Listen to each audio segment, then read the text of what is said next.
Recently, I did a video for The Division 2 talking about the player base disappearing, and after looking through the comments, I think I've figured where a lot of players have gone. So in this video, I want to talk about why I think players are returning to the Dark Zone in Division 1 over playing it in the Division 2. There's a few different topics and there's like different reasons for things, and it's all from my experience as to what I think. I haven't played a hell of a lot of Dark Zone, so if there's any other reasons or anything, let me know in the comments so that I can better understand it as well as other people. Not only that, I think if we get together a massive list of things that we believe need changing, then maybe the Dark Zone in Division 2 can become better than what it currently is. I'll forward things to the devs and see what we can come up with. So the very first thing is the fact that in Division 2 there is 3 different Dark Zones. You've got South, East and West.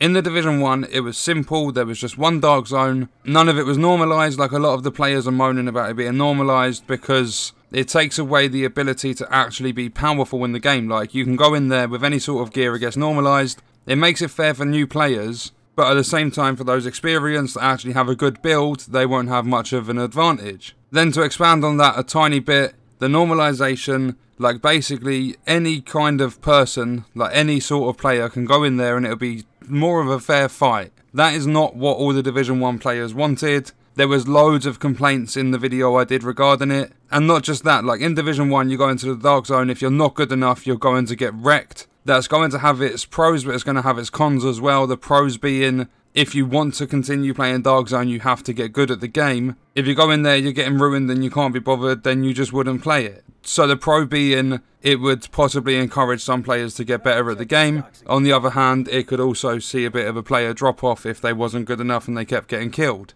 But then also, not having normalization encourages griefing, because if you're really good at the game, you've got a full group of 4, someone random jumps in, they're not that good, they're going to have a very bad time. Chances are they'll stop playing because they're constantly getting killed over and over by players that are really good, that have spent a lot of time in there. Then one of the big things, they're actually apparently changing this or sorting it out. In Division 1, you go into the Dark Zone, there is players that can be found in a lot of different places. You have 24 players in the Dark Zone in Division 1. In the Division 2, you have 3 different Dark Zones, but you're capped to 12 players. So a lot of the time you won't find players, it's very empty, and apparently they're changing it so that after Title Update 3 comes out, you go into the Dark Zone, you're guaranteed to find a lobby of 12 players because they've sorted out the matchmaking. But still, I think it's better to have more players in the Dark Zone, just because there's chances of bigger PvP fights. Like, I know there's landmarks and stuff that you can do, but Dark Zone is mainly used for PvP.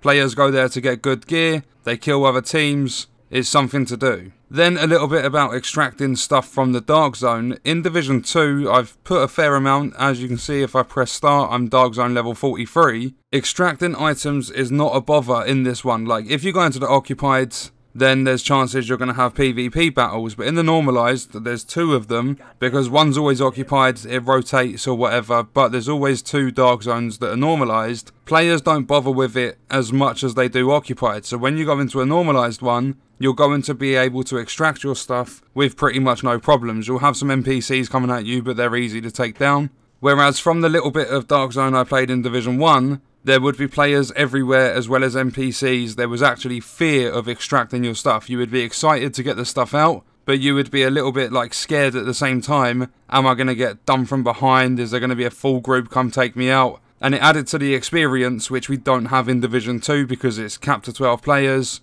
And because it's normalised, people were trying to avoid it. So it just makes it easy to the point where it's like there's literally no point of going in the Dark Zone, getting gear, like extracting it's just easy, like far too easy. It needs to be made more exciting, more fun to do so. In Division 1, going rogue would actually get players to try and hunt you down, kill you, rob all your loot and stuff like that. In Division 2, you have the different stages of going rogue, then you get the Thieves' Den. But for every time I've gone rogue or seen a team of rogue players, there's no one trying to fight them because there's a lot less players. And not just that, but majority of the time, like if you complete an action that makes you go rogue, you have like an 85-second timer or whatever the timer is. No one's going to come to you. you're literally just going to have to wait the 85 seconds, and then your rogue status disappears. There's pretty much nothing to go in rogue except for working it up and going to the Thieves' Den to get the loot from the vendor or whatever you do down there. In there or whatever, I don't know what the Thieves' Den is, never been there. I've only gone rogue a few times in Division 2. And the last thing, as much as I disagree with having PvP and PvE mixed into the same game,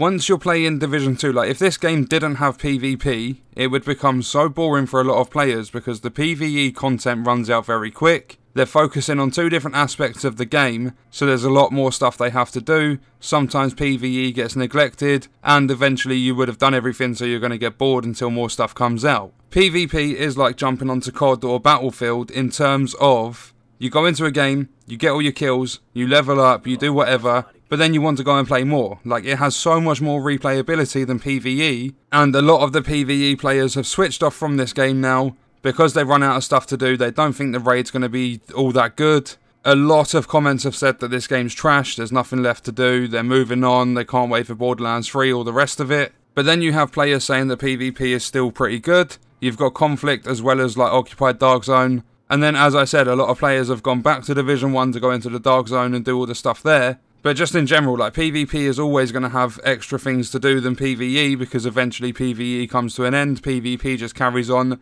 for as long as players want to play it. There's different groups you can fight. There's, like, different amounts of players you can have in your group. Like, there's a lot more to it, basically, in PvP than there is in PvE, so players will stay for PvP, but they'll steer clear of the PvE because there's literally nothing to do. It's just grinding the same things over and over again. Whereas PvP, you're fighting real players, builds are going to come into it a lot more, and just stuff like that in general. So that's going to do it for the video. Remember to let me know in the comments your thoughts. If you do enjoy Division 1 Dark Zone better than number 2, then let me know why. And also, do you disagree or agree with what I've said in the video? But that's the end of it. I hope you guys enjoyed it. Thank you for watching.